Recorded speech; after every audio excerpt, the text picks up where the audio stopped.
വിശുദ്ധ ലൂക്കാ എഴുതിയ സുവിശേഷം 5-ാം അധ്യായം 1 മുതൽ തിരുവചനങ്ങൾ. ആദ്യത്തെ ശിഷ്യന്മാർ. ദൈവവചനം ശ്രവിക്കാൻ ജനങ്ങൾ അവന് ചുറ്റും തിങ്ങിക്കൂടി. അവൻ ഗെനേസറത്ത് തടാകത്തിന് തീരത്ത് നിൽക്കുകയായിരുന്നു. 2 വള്ളങ്ങൾ കരയോടടുത്ത് കിടക്കുന്നത് അവൻ കണ്ടു. മീൻപിടുത്തക്കാർ അവയിൽ നിന്നിറങ്ങി വല കഴുകുകയായിരുന്നു. ശിമിയോൻ്റേതായിരുന്നു വള്ളങ്ങളിലൊന്ന്. യേശു അതിൽ കയറി കരയിൽ നിന്ന് അല്പം അകലേക്ക് വള്ളം നീക്കാൻ അവനോട് യേശു ആവശ്യപ്പെട്ടു. അതിലിരുന്ന് അവൻ ജനങ്ങളെ പഠിപ്പിച്ചു.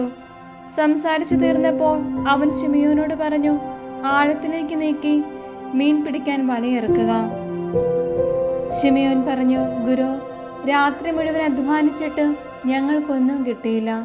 എങ്കിലും നീ പറഞ്ഞതനുസരിച്ച് ഞങ്ങൾ വലയിറക്കാം. വലയിറക്കിയപ്പോൾ വളരെയേറെ മത്സ്യങ്ങൾ അവർക്ക് കിട്ടി. അവരുടെ വല കീറി തുടങ്ങി. അവർ മറ്റേ വള്ളത്തിലുണ്ടായിരുന്ന കൂട്ടുകാരെ ആംഗ്യം കാണിച്ച് സഹായത്തിന് വിളിച്ചു. അവർ വന്ന് 2 വള്ളങ്ങളും മുങ്ങാറാകുവോളം നിറച്ചു. ശിമിയോൻ പത്രോസ് ഇത് കണ്ടപ്പോൾ യേശുവിൻ്റെ കാൽക്കൽ വീണ്, കർത്താവേ, എന്നിൽ നിന്ന് അകന്നു പോകണമേ, ഞാൻ പാപിയാണെന്ന് പറഞ്ഞു. എന്തെന്നാൽ തങ്ങൾക്ക് കിട്ടിയ മീനിൻ്റെ പെരുപ്പത്തെപ്പറ്റി ശിമിയോനും കൂടെയുണ്ടായിരുന്നവരും അത്ഭുതപ്പെട്ടു. അതുപോലെ തന്നെ അവൻ്റെ പങ്കുകാരായ സെബെദീപുത്രന്മാർ യാക്കോബും യോഹന്നാനും വിസ്മയിച്ചു. യേശു ശിമിയോനോട് പറഞ്ഞു, ഭയപ്പെടേണ്ട, നീ ഇപ്പോൾ മുതൽ മനുഷ്യരെ പിടിക്കുന്നവനാകും. വള്ളങ്ങൾ കരയ്ക്കടുപ്പിച്ചതിനു ശേഷം എല്ലാം ഉപേക്ഷിച്ച് അവർ അവനെ അനുഗമിച്ചു. കുഷ്ഠരോഗിയെ സുഖപ്പെടുത്തുന്നു.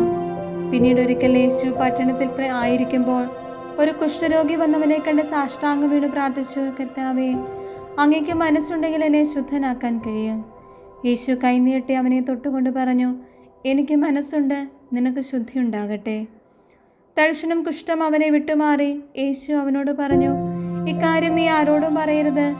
പോയി നിന്നെ തന്നെ പുരോഹിതനെ കാണിച്ചു കൊടുക്കുകയും മോശ കൽപ്പിച്ചിട്ടുള്ളതനുസരിച്ച് ജനങ്ങൾക്ക് സാക്ഷ്യത്തിനായി ശുദ്ധീകരണ കാഴ്ചകൾ സമർപ്പിക്കുകയും ചെയ്യുവിൻ.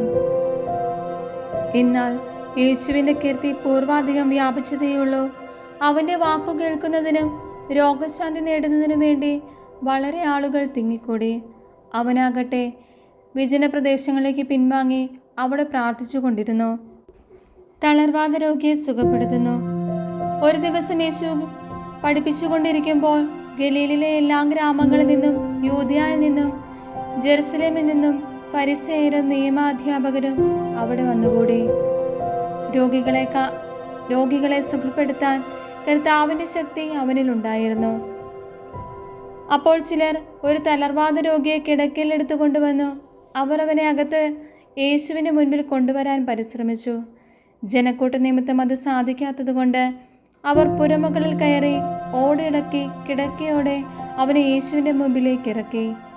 അവരുടെ വിശ്വാസം കണ്ടവൻ പറഞ്ഞു, മനുഷ്യ, നിന്റെ പാപങ്ങൾ ക്ഷമിക്കപ്പെട്ടിരിക്കുന്നു. നിയമത്തിനും ഫരിസേയരും ചിന്തിച്ചു തുടങ്ങി, ദൈവദൂഷണം പറയുന്ന ഇവൻ ആര്? ദൈവത്തിനല്ലാതെ മറ്റാർക്കാണ് പാപങ്ങൾ ക്ഷമിക്കാൻ സാധിക്കുക? അവരുടെ വിചാരം മനസ്സിലാക്കി യേശു അവരോട് പറഞ്ഞു, എന്തുകൊണ്ടാണ് നിങ്ങളിങ്ങനെ ഹൃദയത്തിൽ ചോദിക്കുന്നത്? ഏതാണ് എളുപ്പം, നിന്റെ പാപങ്ങൾ ക്ഷമിക്കപ്പെട്ടിരിക്കുന്നെന്ന് പറയുന്നതോ എഴുന്നേറ്റ് നടക്കുക എന്ന് പറയുന്നതോ? ഭൂമിയിൽ പാപങ്ങൾ ക്ഷമിക്കാൻ മനുഷ്യപുത്രന് അധികാരമുണ്ടെന്ന് നിങ്ങൾ അറിയേണ്ടതിന് യേശു തളർവാദ രോഗിയോട് പറഞ്ഞു, ഞാൻ നിന്നോട് പറയുന്നു, എഴുന്നേറ്റ് കിടക്കയും എടുത്ത് വീട്ടിലേക്ക് പോവുക. ഉടനെ എല്ലാവരും കാണുകെ അവൻ എഴുന്നേറ്റ് കിടക്കയും എടുത്ത് ദൈവത്തെ സ്തുതിച്ചുകൊണ്ട് വീട്ടിലേക്ക് പോയി. എല്ലാവരും വിസ്മയഭരിതരായി ദൈവത്തെ മഹത്വപ്പെടുത്തി. അവർ സംഭ്രമത്തോടെ പറഞ്ഞു, അസാധാരണ സംഭവങ്ങൾ ഇന്ന് നാം കണ്ടിരിക്കുന്നു. ലേവിയെ വിളിക്കുന്നു. ഇതിനുശേഷം അവൻ പോകും വഴി ലേവി എന്നൊരു ചുങ്കക്കാരൻ ചുങ്കസ്ഥലത്തിരിക്കുന്നത് കണ്ടു. എന്നെ അനുഗമിക്കുക എന്ന് യേശു അവനോട് പറഞ്ഞു. അവനെല്ലാം ഉപേക്ഷിച്ച് എഴുന്നേറ്റ് അവനെ അനുഗമിച്ചു. ലേവി തൻ്റെ വീട്ടിൽ അവനു വേണ്ടി ഒരു വലിയ വിരുന്ന് നടത്തി.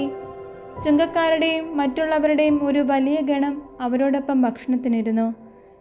ഫരിസേയരും നിയമജനം പിറുപിറുപ്പോടെ അവൻ്റെ ശിഷ്യരോട് പറഞ്ഞു, നിങ്ങൾ ചുങ്കക്കാരോടും പാപികളോടുമൊത്ത് തിന്നുകയും കുടിക്കുകയും ചെയ്യുന്നതെന്ത്?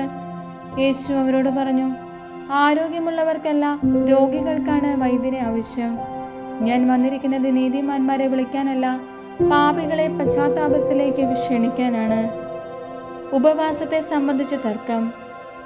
അവർ അവനോട് പറഞ്ഞു, യോഹന്നാന്റെ ശിഷ്യർ പലപ്പോഴും ഉപവസിക്കുകയും പ്രാർത്ഥിക്കുകയും ചെയ്യുന്നു.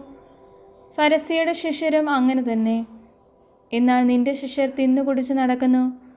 യേശു അവരോട് പറഞ്ഞു, മണവാളൻ കൂടെയുള്ളപ്പോൾ മണവറത്തോടരെ കൊണ്ട് ഉപവസിപ്പിക്കാൻ നിങ്ങൾക്ക് കഴിയുമോ? എന്നാൽ മണവാളൻ അവരിൽ നിന്ന് അകറ്റപ്പെടുന്ന ദിവസങ്ങൾ വരും, അപ്പോൾ അവർ ഉപവസിക്കും. അവൻ അവരോടൊരു ഉപമയും പറഞ്ഞു. ആരും പുതിയ വസ്ത്രത്തിൽ നിന്ന് കഷ്ണം കീറിയെടുത്ത് പഴയ വസ്ത്രത്തോട് ചേർക്കാറില്ല. അങ്ങനെ ചെയ്താൽ പുതിയ വസ്ത്രം കീറുന്നു എന്ന് മാത്രമല്ല, പുതിയ കഷ്ണം പഴയതിനോട് ചേരാതെ വരികയും ചെയ്യും. ആരും പുതിയ വീഞ്ഞ് പഴയ തോൽക്കുടങ്ങളിൽ ഒഴിച്ചു വെക്കാറില്ല. അങ്ങനെ ചെയ്താൽ പുതിയ വീഞ്ഞ് പഴയ തോൽക്കുടങ്ങൾ ഭേദിച്ച് ഒഴുകിപ്പോവുകയും തോൽക്കുടങ്ങൾ നശിക്കുകയും ചെയ്യും. പുതിയ വീഞ്ഞ് പുതിയ തോൽക്കുടങ്ങളിലാണ് ഒഴിച്ചു വെക്കേണ്ടത്. പഴയ വീഞ്ഞ് കുടിച്ച ഒരുവനും പുതിയത് ഇഷ്ടപ്പെടുകയില്ല. പഴയതാണ് മെച്ചമെന്നല്ലേ പറയുന്നത്.